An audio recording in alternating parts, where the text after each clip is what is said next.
Hello दोस्तों, आप लोग कैसे हैं? आशा करते हैं आप सब ठीक होंगे। आज हम चैप्टर 3 कृषि की चर्चा करेंगे। देखिए आगे।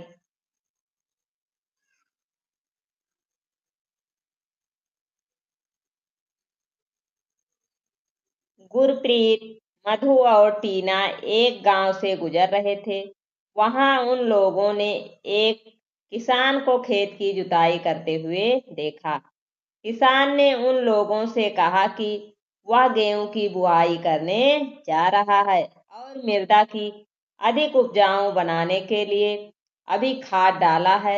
उसने बच्चों से कहा कि गेहूं मंडी में अच्छी कीमत पर बिकेगा, जहां से उसे आटे में परिवर्तित करके कारखाने में डबल रोटी और बिस्किट बनाने के लिए ले जाया जाएगा।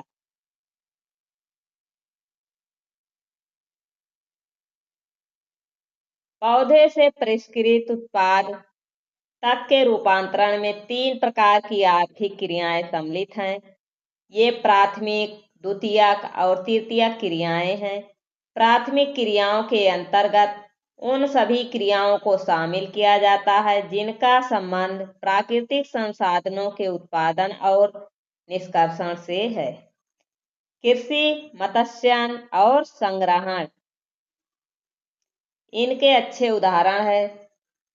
द्वितीय क्रियाएं इन संसाधनों के प्रसंस्करण से संबंधित है।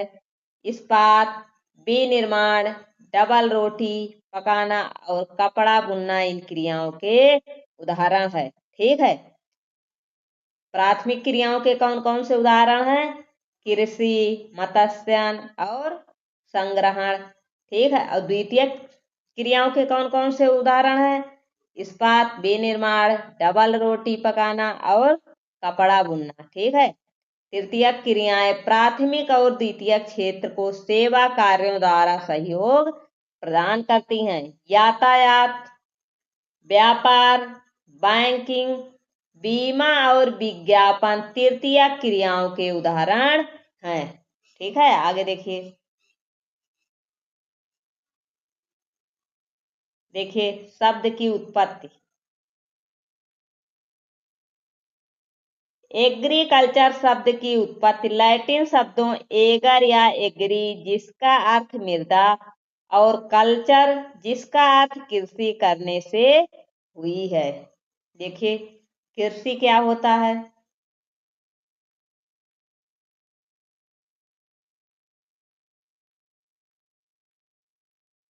कृषि एक प्राथमिक क्रिया है। फसलों, फलों, सब्जियों, फूलों को उगाना और पशुधन का पालन इसमें शामिल है।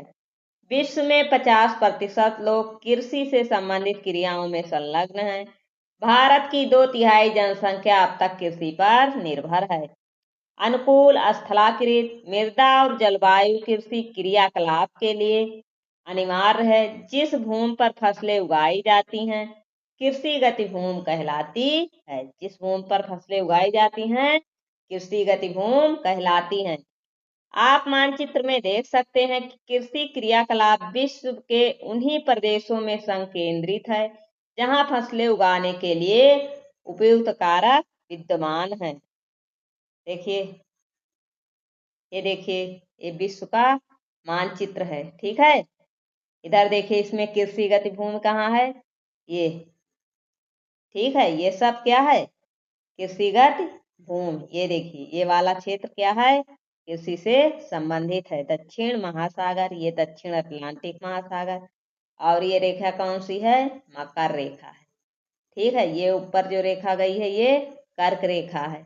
ये देखिए भारत के बीचों बीच ये रहा हमारा भारत। ठीक है।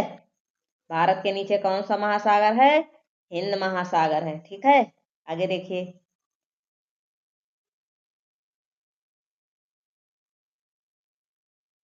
देखिए क्या आप जानते हैं?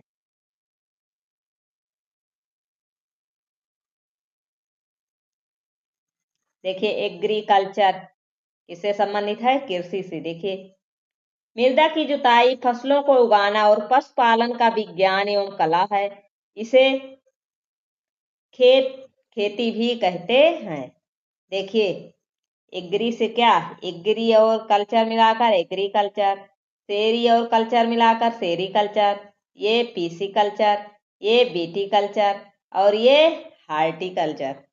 ठीक है, देखिए एग्रीकल्चर हो गया, सेरीकल्चर रेशम उत्पादन से संबंधित, एग्रीकल्चर किससे संबंधित है, कृषि से। ठीक है, यहाँ से प्रश्न बराबर पूछे जाते हैं।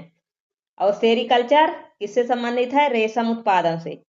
रेशम के कीटों का वाणिज्यिक पालन यह कृषि की आय में पूरक हो सकता है। और ये पीसी कल्चर किससे संबंधित है, मत्स्य पालन से। ठीक है, विशेष रूप से निर्मित तालाबों और पोखरों में मत्स्य पालन। बीटी कल्चर किससे संबंधित है, द्राक्षा कृषि से। द्राक्षा कृषि का मतलब अंगूर की खेती से संबंधित है।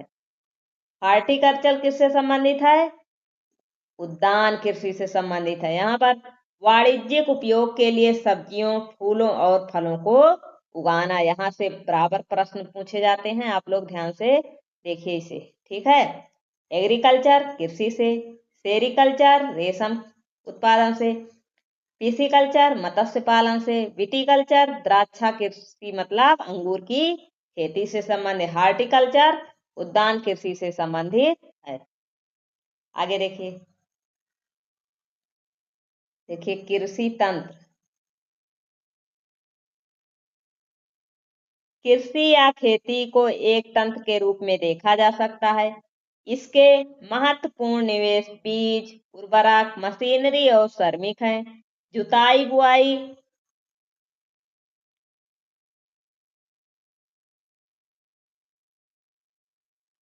सिंचाई, निराई और कटाई इसकी कुछ संक्रियाएं हैं। इस तंत्र के निर्गतों के अंतर्गत फसल, ऊन, डेयरी और कुक्कुट उत्पाद आते हैं। कौन कौन, ऊन, डेयरी और कुक्कुट उत्पाद। ये देखिए, ये क्या है, भौतिक एवं मानवीय कृषि निवेश। ठीक है, देखिए इसमें क्या क्या है, थोड़ा नीचे करते हैं। देखिए देखिए ये देखिए भौतिक निवेश में क्या क्या है, ये सूर्य का प्रकाश, वर्षा, मृदा, ये ढाल और तापमान। ठीक है, ये सब क्या है। मानवीय निवेश, भंडारण, श्रम, मशीनरी, रसायन, ये सब क्या है, मानवीय निवेश है। और ये सब क्या है, ये सब भौतिक निवेश है। आगे देखिए थोड़ा, देखिए ये निवेश, प्रक्रम, निर्गत। ठीक है, ये क्या है, ये मशीनरी है, ये बीज है और ये रसायन है। ये जुताई, बुआई और छिड़काव। ठीक है, और ये फसल तैयार हो गई है, क्या है, कृषिगत भूमि की कृषि पद्धति। और ये क्या है, भौतिक एवं मानवीय कृषि निवेश। ठीक है, आगे देखिए, भौतिक का मतलब क्या होता है, जो हमें प्रकृति द्वारा प्रदत्त है। ठीक है, ये सब क्या है, सूर्य का प्रकाश, वर्षा, तापमान, मृदा। ठीक है, ये सब क्या है, भौतिक निवेश है। आगे देखिए, कृषि के प्रकार। देखिए, विश्व में कृषि विभिन्न तरीकों से की जाती है।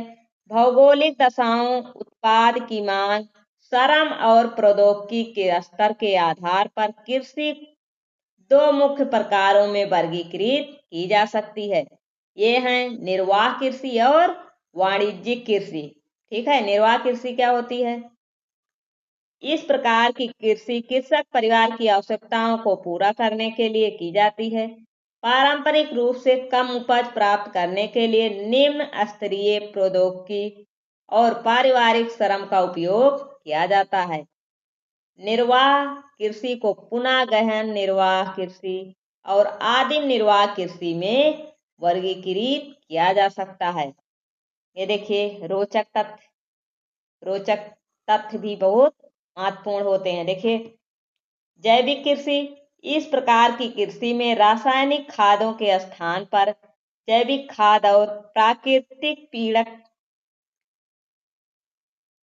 पीड़कनाशी का उपयोग किया जाता है। फसलों का उत्पादन बढ़ाने के लिए कोई आनुवंशिक रूपांतरण नहीं किया जाता। आगे देखिए,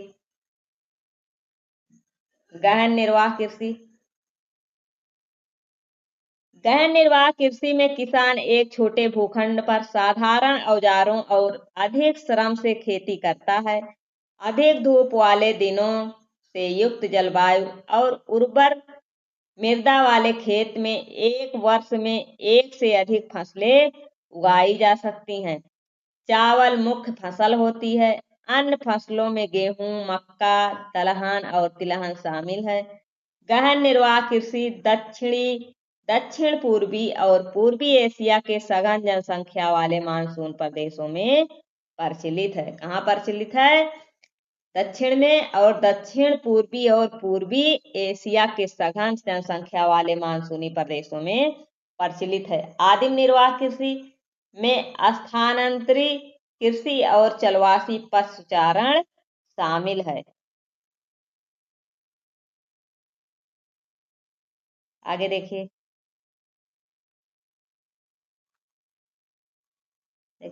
स्थानांतरित कृषि अमेजन बेसिन के सघन वन क्षेत्रों, उष्णकटिबंधीय अफ्रीका, दक्षिण पूर्वी एशिया और उत्तरी पूर्वी भारत के भागों में प्रचलित है।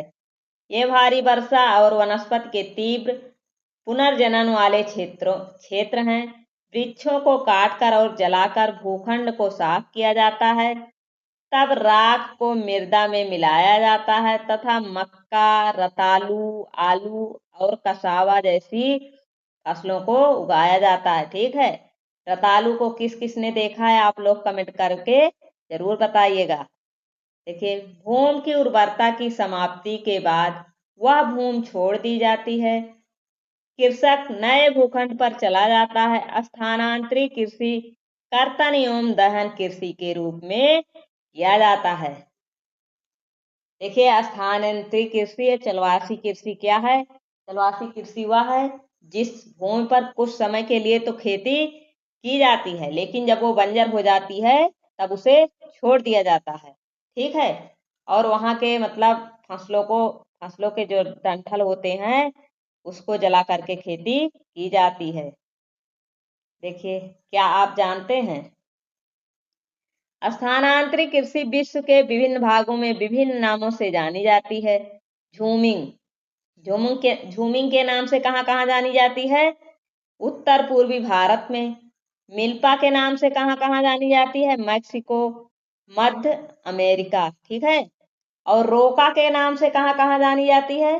ब्राजील में। लदांग के नाम से मलेशिया में। ठीक है, ये स्थानांतरित कृषि का विभिन्न जगहों पर विभिन्न प्रकार के नाम है। ठीक है, आगे देखिए, चलवासी पशुचारण क्या होता है?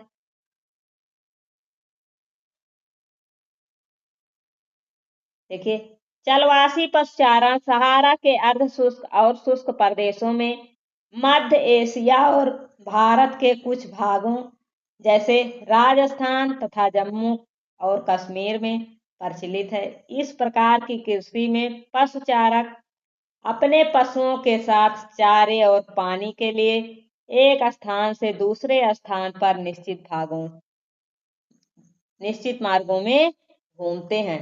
इस प्रकार की गतिविधि जलवायु बाधाओं और भूभाग की प्रतिक्रिया स्वरूप उत्पन्न होती है।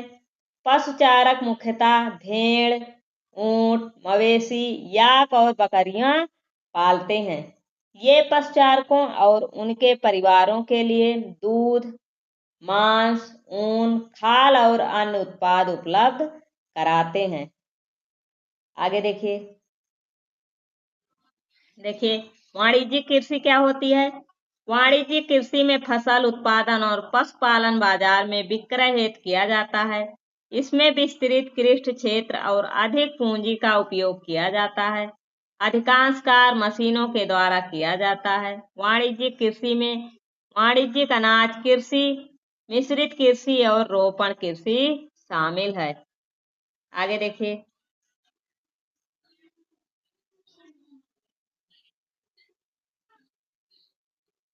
वाणिज्यिक अनाज कृषि।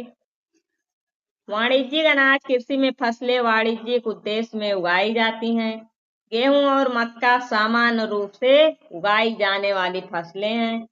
उत्तर अमेरिका, यूरोप और एशिया के शीतोष्ण घास के मैदान वाणिज्यिक अनाज कृषि के प्रमुख क्षेत्र हैं। ये क्षेत्र सैकड़ों हेक्टेयर के बड़े फार्मों से युक्त विरल आबादी वाले हैं।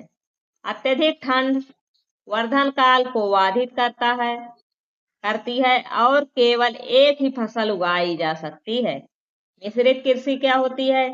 मिश्रित कृषि में भूमि का उपयोग भोजन व चारे की फसलें उगाने और पशुपालन के लिए किया जाता है। यह यूरोप, पूर्वी संयुक्त राज्य अमेरिका, अर्जेंटीना, दक्षिण पूर्वी ऑस्ट्रेलिया, न्यूजीलैंड और दक्षिण अफ्रीका में प्रचलित है। आगे देखिए, रोपण कृषि। रोपण कृषि वाणिज्यिक कृषि का एक प्रकार है जहां चाय, कहवा, काजू, रबड़, केला अथवा कपास की एकल फसल उगाई जाती है। इसमें बृहद पैमाने पर श्रम और पूंजी की आवश्यकता होती है। उत्पाद का प्रसंस्करण खेतों पर ही या निकट के कारखानों में किया जा सकता है। इस प्रकार इस कृषि में परिवहन जाल के विकास की अनिवार्यता होती है। रोपण कृषि के मुख्य क्षेत्र विश्व के उष्णकटिबंधीय प्रदेशों में पाए जाते हैं। मलेशिया में रबड़, ब्राजील में कहवा, भारत और श्रीलंका में चाय इसके कुछ उदाहरण है। मलेशिया में रबड़, ब्राजील में कहवा, भारत और श्रीलंका में चाय प्रचलित है। ठीक है, आगे देखिए, मुख्य फसलें। ये देखिए, ये क्या है? केले की रोपण कृषि है। ठीक है, आगे देखिए, मुख्य फसलें। बढ़ती हुई जनसंख्या की आवश्यकताओं को पूरा करने के लिए विविध प्रकार की फसलें उगाई जाती हैं। फसलें कृषि आधारित उद्योगों के लिए भी कच्चे माल की आपूर्ति करती हैं। गेहूं, चावल, मक्का और बाजरा मुख्य खाद्य फसलें हैं। जूट और कपास रेशेदार फसलें हैं। चाय और कहवा मुख्य पेय फसलें हैं। आगे देखिए, चावल, यह विश्व की मुख्य खाद्य फसल है। यह उष्णकटिबंधीय और उपोष्णकटिबंधीय प्रदेशों का मुख्य आहार है। चावल के लिए उच्च तापमान, अधिक आर्द्रता एवं वर्षा की आवश्यकता होती है। यह फसल चीका युक्त जलोढ़ मृदा जिसमें चावल रोकने की क्षमता में सर्वोत्तम ढंग से बढ़ती है। चीन चावल उत्पादन में अग्रणी है। ये देखिए, ये क्या है? चावल की खेती।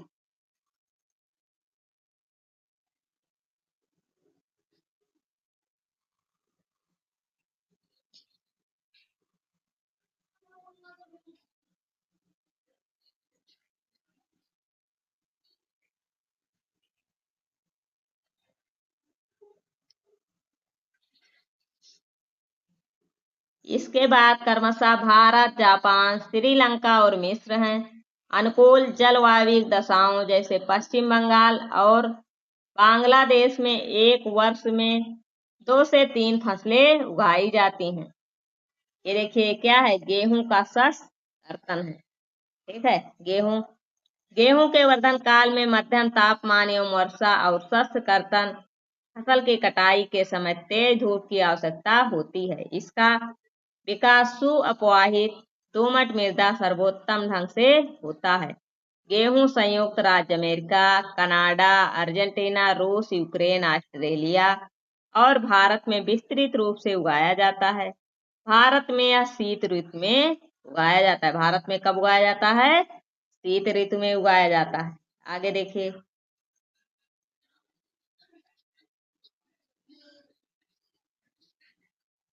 मिलेट, ये मोटे अनाज के रूप में भी जाने जाती हैं और कम उपजाऊ तथा बलुई मृदा में उगाई जा सकती हैं। ये ऐसी फसल है जिसे कम वर्षा, उच्च से मध्यम तापमान तथा पर्याप्त सूर्य प्रकाश की आवश्यकता होती है। ज्वार, बाजरा और रागी भारत।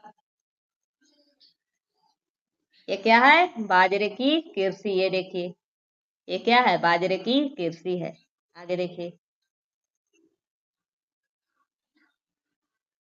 देखिए में उगाए जाते हैं। नाइजीरिया, चीन और नाइजर इसके अन्य उत्पादक देश हैं। ये देखिए, क्या आप जानते हैं मक्का को कॉर्न के नाम से भी जाना जाता है। विश्व में इसकी विभिन्न रंग बिरंगी प्रजातियां पाई जाती हैं। ठीक है, ये देखिए, ये क्या है? कॉर्न, मक्का। देखिए मक्का, ये क्या है? मक्के की कृषि। इसके लिए मध्यम तापमान, वर्षा और अधिक धूप की आवश्यकता होती है। इसे सुअपवाहित उपजाऊ मृदा की आवश्यकता होती है। मक्का उत्तर अमेरिका, ब्राजील, चीन, रूस, कनाडा, भारत और मैक्सिको में उगाई जाती है। कपास देखिए कहाँ कहाँ उगाया जाता है। कपास, इसकी वृद्धि के लिए उच्च तापमान, हल्की वर्षा, 200 से 210 पाला रहित दिन और तेज चमकीली धूप की आवश्यकता होती है। यह काली और जलोढ़ मृदा में सर्वोत्तम उगती है।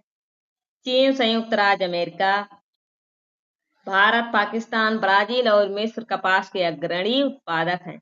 यह सूती वस्त्र उद्योग के लिए एक महत्वपूर्ण कच्चा माल है। ये देखिए, ये क्या है? कपास है। ठीक है, रुई कपास। आगे देखिए, पटसन।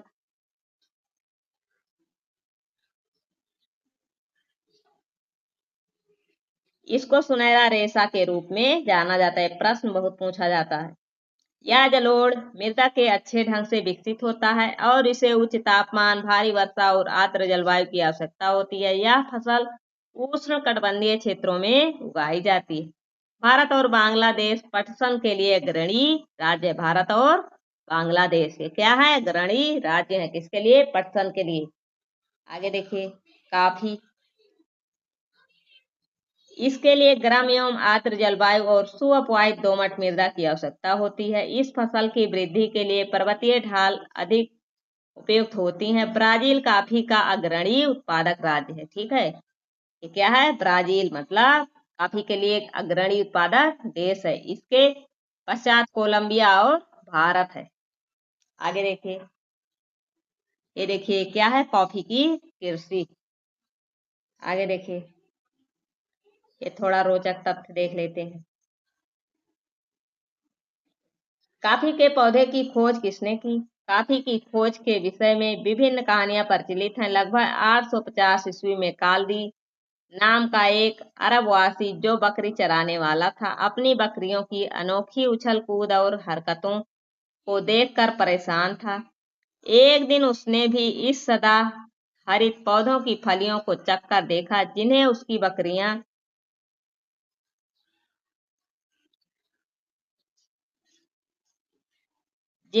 बकरियां प्रतिदिन खाया करती थी। उसने आनंद के भाव का अनुभव करने के बाद अपनी खोज के विषय में संसार को बताया। आगे देखिए, चाय।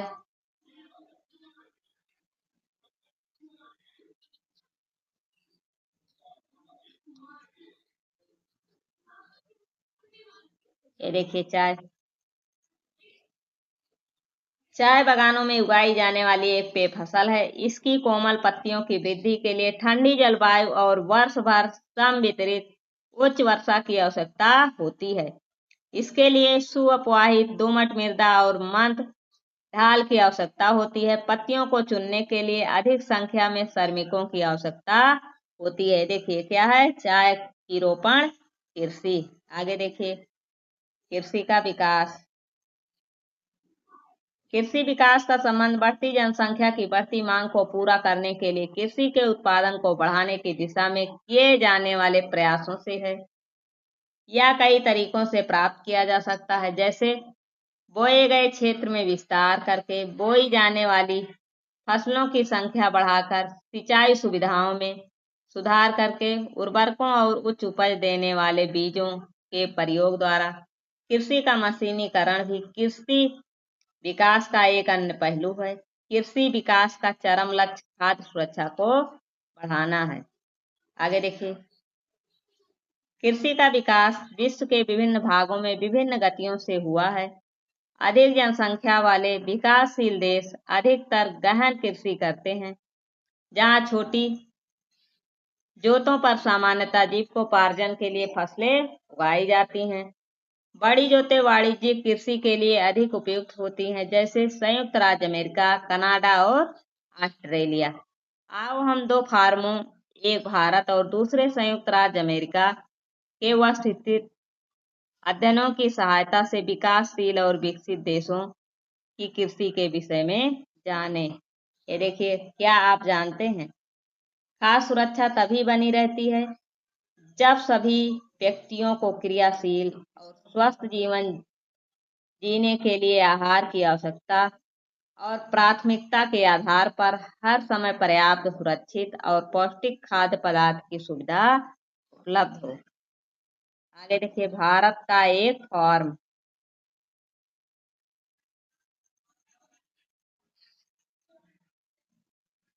ये क्या है? खेत जोतते हुए किसान। ठीक है।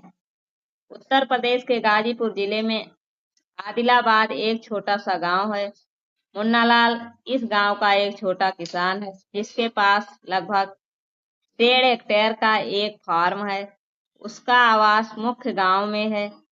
वह अधिक उपज देने वाले बीजों को बाजार से वर्षों के एकांतर पर खरीदता है।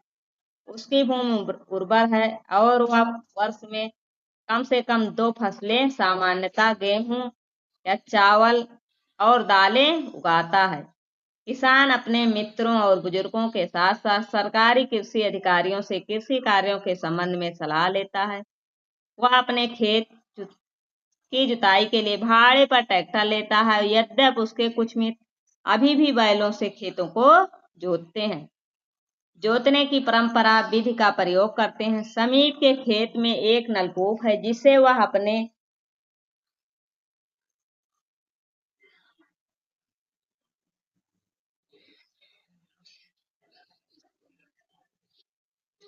खेत की सिंचाई के लिए भाड़े पर देता है। मुन्ना लाल के पास 2 भैंस और कुछ मुर्गियां भी हैं। वह निकट के शहर में स्थित सहकारी भंडार में दूध बेचता है। वो वहां का एक सदस्य है। सहकारी समिति उसके जानवरों के लिए चारे के प्रकार, पशुधन के स्वास्थ्य के सुरक्षात्मक उपायों और कृत्रिम गर्भाधान के संबंध में भी सलाह देती हैं। कृषि के विविध कार्यों में परिवार के सभी सदस्य उसकी सहायता करते हैं। कभी कभी वह बैंक या कृषि सहकारी समिति से बीजों की उच्च उपज वाली किस्मों और औजारों को खरीदने के लिए ऋण लेता है। वह अपने उत्पाद को निकट शहर में स्थित मंडी में बेचता है। अधिकांश किसानों के पास भंडारण सुविधाओं की कमी होती है, इसलिए वे बाजार के अनुकूल न होने पर भी अपने उत्पादों को बेचने के लिए विवश होते हैं। हाल के वर्षों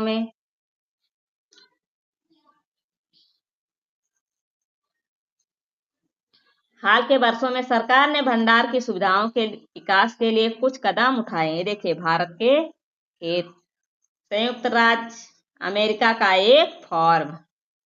आगे देखिए, ये क्या है? संयुक्त राज्य अमेरिका का एक फॉर्म है। संयुक्त राज्य अमेरिका में एक फार्म का औसत आकार भारतीय फार्म की तुलना में बहुत बड़ा होता है। संयुक्त राज्य अमेरिका में एक प्रारूपिक फार्म का आकार 250 हेक्टेयर होता है। किसान सामान्यतः फार्म में रहता है। मक्का, सोयाबीन, गेहूं और चुकंदर यहाँ उगाई जाने वाली कुछ महत्वपूर्ण फसलें हैं। संयुक्त राज्य अमेरिका के मध्य पश्चिम में स्थित आयोवा राज्य के एक किसान, जो होरन के पास 300 हेक्टेयर भूमि है, वह अपने खेत में मक्का तब उगाता है जब वह आश्वस्त हो कि मृदा और जल संसाधन इस फसल की आवश्यकता को पूरा कर देंगे। फसल को नुकसान पहुंचाने वाले पीड़कों पर नियंत्रण के लिए पर्याप्त उपाय किए जाते हैं। समय समय पर वह मृदा के नमूनों को मृदा परीक्षण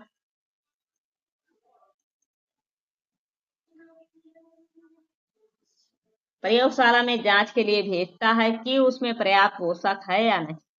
ये परिणाम जो होरन को वैज्ञानिक उर्वरक कार्यक्रम की योजना बनाने में मदद करते हैं, उसका कंप्यूटर उपग्रह से जुड़ा हुआ है, जो उसे उसके खेत को यथार्थ तस्वीर देता है। यह रासायनिक उर्वरकों और कीटनाशकों का आवश्यकता अनुसार प्रयोग करने में उसकी मदद करता है। वह ट्रैक्टरों, बीज बोने की मशीनों, ये क्या है? कीटनाशी का छिड़काव। आगे देखिए,